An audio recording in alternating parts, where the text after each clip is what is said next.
Olá meus amigos, tudo bem com vocês? Eu sou o professor Leonardo Paiva e a gente segue aqui para a nossa segunda aula sobre processo coletivo, ou de forma um pouquinho mais ampla, a tutela dos direitos coletivos no nosso direito brasileiro.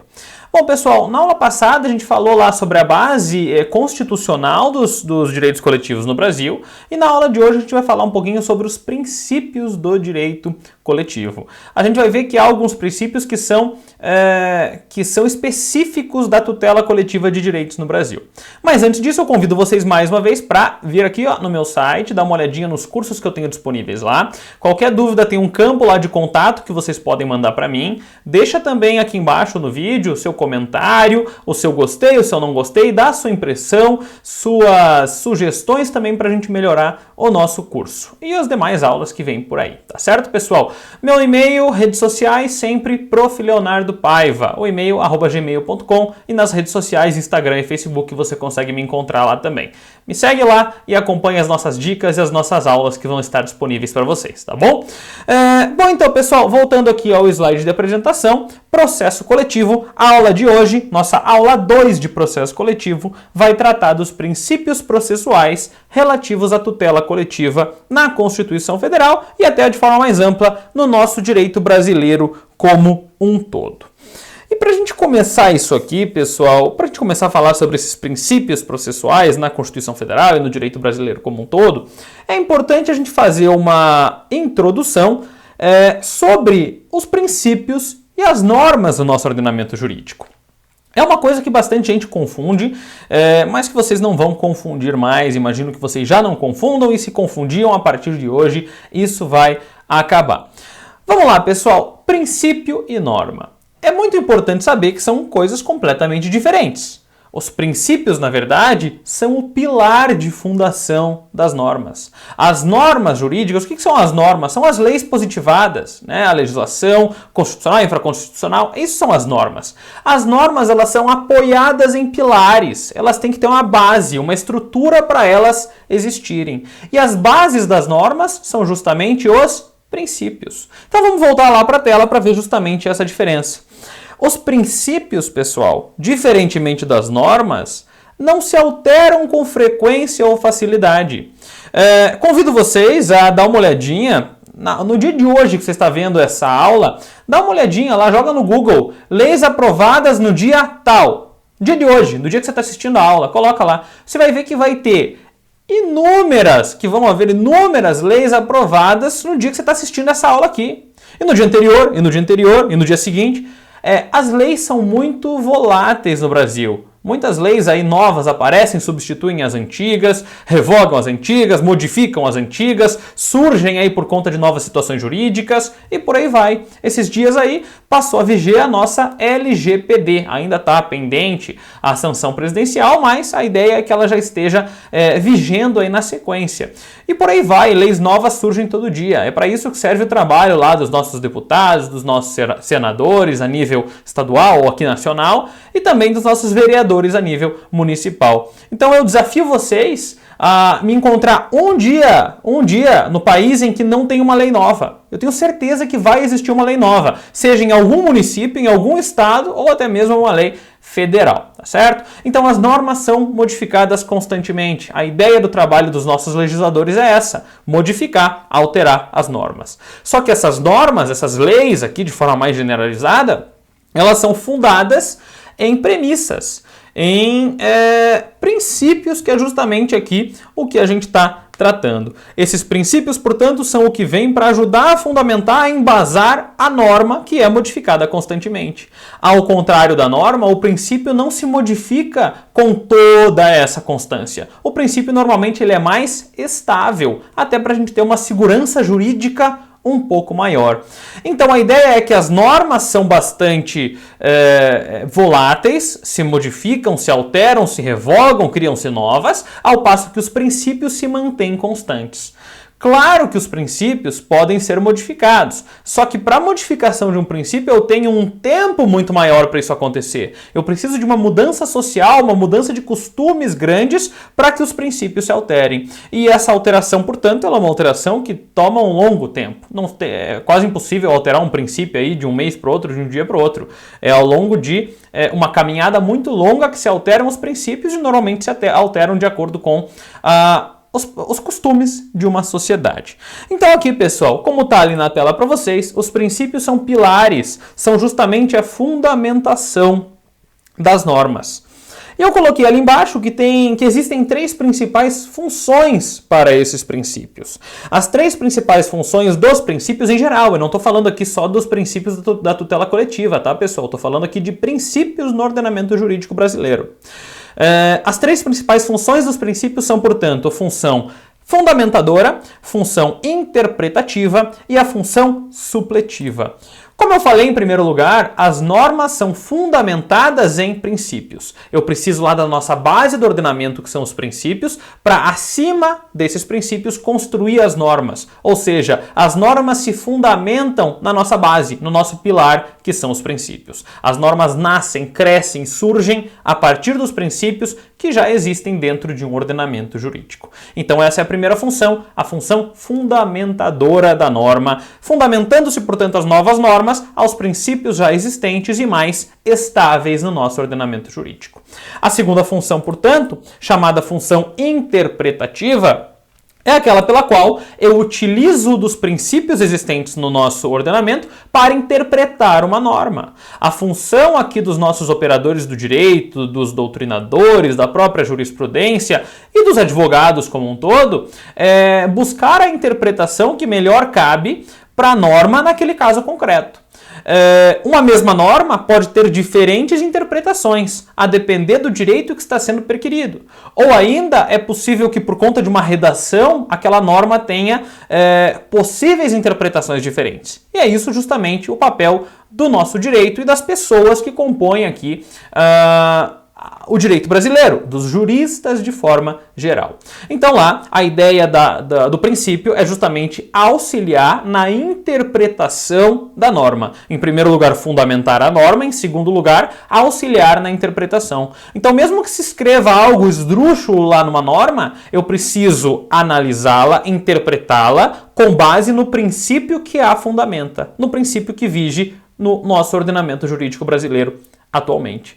É possível que uma norma muito antiga tenha uma interpretação diferente por conta de um princípio que pode vir a ser até mais novo que a norma. E é possível até que se revogue uma norma, modifique-se uma norma por conta da alteração dos costumes que venha a alterar os princípios do ordenamento jurídico, ok? Então, 2 primeiras funções, função fundamentadora do princípio e a função interpretativa da norma com base nos princípios. E por fim, pessoal, vejam lá, a terceira função dos princípios é a função supletiva, ou seja, função de complementar uma norma que não está muito bem delineada, que uma norma que falte, o que a gente costuma dizer, né, no âmbito jurídico aqui é que há uma lacuna na lei. Quando eu encontro uma lacuna na lei, quando eu encontro algum ponto obscuro, algum ponto ali que está sem uma regulamentação, o princípio vai se utilizar para preencher aquela lacuna, para conseguir dar a interpretação devida e preencher aquilo que falta na norma jurídica. Então a norma deixa de apreciar alguma coisa, eu vou utilizar o princípio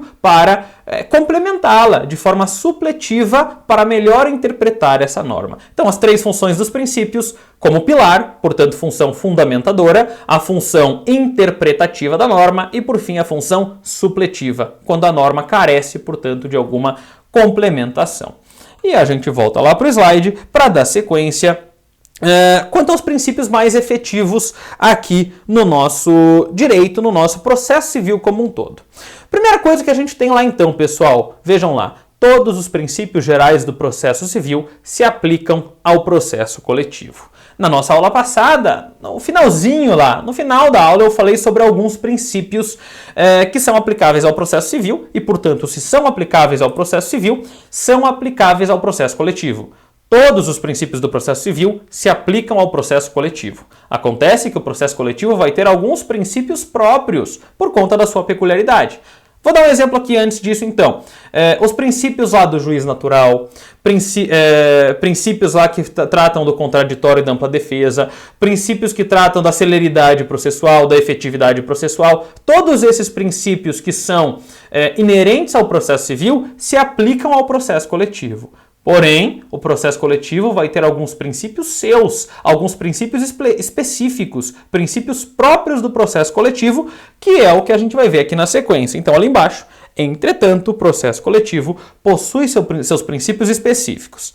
Sem esquecer, pessoal, todos os princípios do processo civil se aplicam ao processo coletivo. Porém, o processo coletivo vai ter alguns princípios específicos, e eles estão na tela. Primeiro princípio lá da tutela coletiva de direitos, do processo coletivo no nosso direito brasileiro. Interesse jurisdicional no conhecimento do mérito. O que quer dizer esse princípio aqui, pessoal?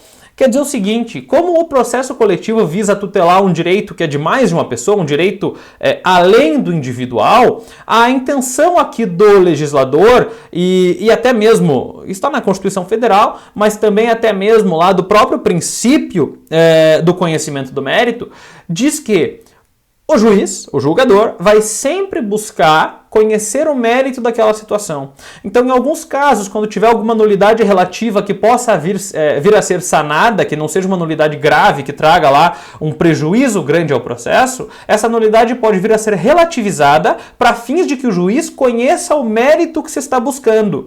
Por que isso? Porque ele visa proteger um direito coletivo, um direito da maioria, um direito de um grande grupo, em detrimento de um direito individual. No caso lá dos direitos individuais, a gente tem que eventual problema, entre aspas, aqui eventual vício processual, pode não ser sanado e o juiz pode extinguir o processo sem resolução do mérito, lá nos termos da sentença do 485 do CPC.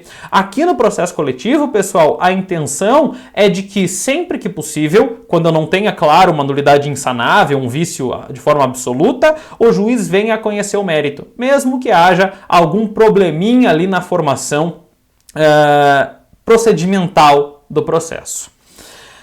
Segundo princípio, então, pessoal, a máxima prioridade da tutela coletiva. Falamos isso na nossa primeira aula, quando a gente fundamenta o processo coletivo na Constituição Federal. A partir do momento que eu tenho uma Constituição cidadã, uma Constituição que visa a coletividade em primeiro lugar, sobrepondo-se à individualidade, há uma máxima prioridade para a solução das tutelas coletivas em detrimento das tutelas individuais. Então a tutela coletiva aqui vai ter prioridade, vai ser colocada à frente, entre aspas, aqui, das tutelas individuais. Terceiro princípio, presunção de legitimidade ativa. Esse princípio diz o seguinte: presume-se legitimamente ativo para postular em nome de uma coletividade alguém. Já há essa presunção. Claro que para determinados processos, para determinadas ações, eu tenho lá os legitimados para tanto. Mas eu parto aqui no processo coletivo de uma legitimação. Eu não parto da ilegitimação. Eu parto da legitimação. Presumo que aquela pessoa que está buscando a tutela coletiva, a tutela lá de mais de uma pessoa, de uma coletividade ou até de toda a sociedade, presume-se que ela tem legitimidade para tal. Então eu preciso que alguém alegue que ela não tem legitimidade para fins de que aquela tutela não possa ser prestada. Quarto princípio, da máxima amplitude da tutela coletiva. Coloquei ali, ó. Pode o legitimado formular qualquer pretensão que se mostre adequada. Tendo, portanto, um legitimado, a intenção é que essa pretensão englobe o máximo possível de direitos coletivos, de direitos lá da maioria ou de toda a sociedade ou de um determinado grupo. Então, sempre busca-se uma amplitude para que aquela tutela coletiva circunde lá o maior número e se aplique ao maior número de pessoas possíveis. Ficou ali o processo coletivo deve beneficiar o maior número de pessoas possível, na verdade é a sequência do que eu já havia falado.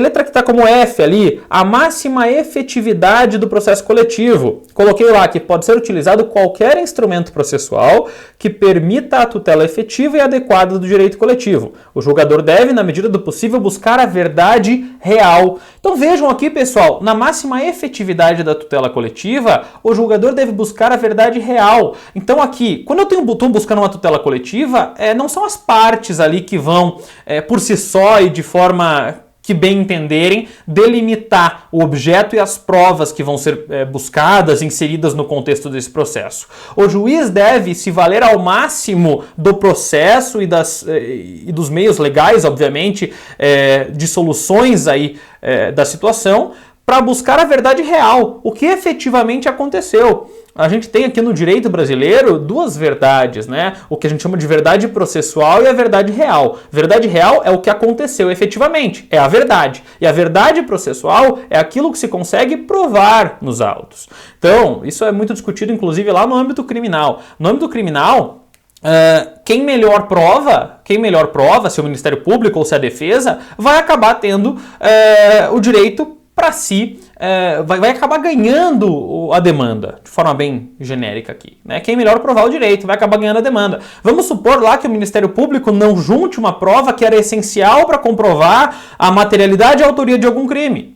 E a defesa se valha de vários meios aí, legais, claro, para comprovar que o suposto autor, lá o réu, não é o autor daquele crime. Se o Ministério Público não conseguir se valer, juntar as provas suficientes, não for perfeito na sua atuação, pode ser que a verdade real, vamos supor que ele realmente era o culpado por aquele crime, não venha à tona nesse processo. E a verdade processual, ou seja, o melhor convencimento do advogado, do réu, acabe se sobrepondo à verdade real, e eu vou ter uma verdade processual que não é a verdade de fato. Certo? Aqui no processo coletivo, justamente por conta de uma tutela coletiva, de uma tutela social e mais abrangente, o juiz vai sempre buscar a verdade real. Claro que no processo criminal isso também deve acontecer, mas quando eu trato de processo civil, o que as partes trouxerem aos autos é o que vai ser analisado. O juiz não vai ficar exigindo que se busquem mais provas. Se o autor não devidamente provar o seu direito, nos termos do 373 que fala do ônus da prova,